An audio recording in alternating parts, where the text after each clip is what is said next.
gagawa tayo ng pagkain. Ito, hihiwain ko siya. Hindi ko na siya babalatan kasi organic po yan. Naugasan ko na siya. Tsaka yogurt. Pag mixin ko siya, ilagay natin dito. So, ayan guys. Ikakat ko na yung ating cucumber ng maliliit. So, nakat ko na ng maliliit guys. Ilagay naman natin ngayon ang yogurt.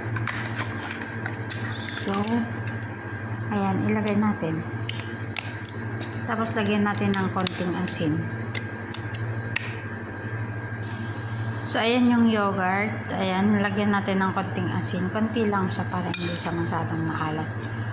And then, i-mix-mix natin. I-mekos-mekos lang natin, guys. So, parang maliit lang. Konti lang yung yogurt na nilagay. Isang ano lang.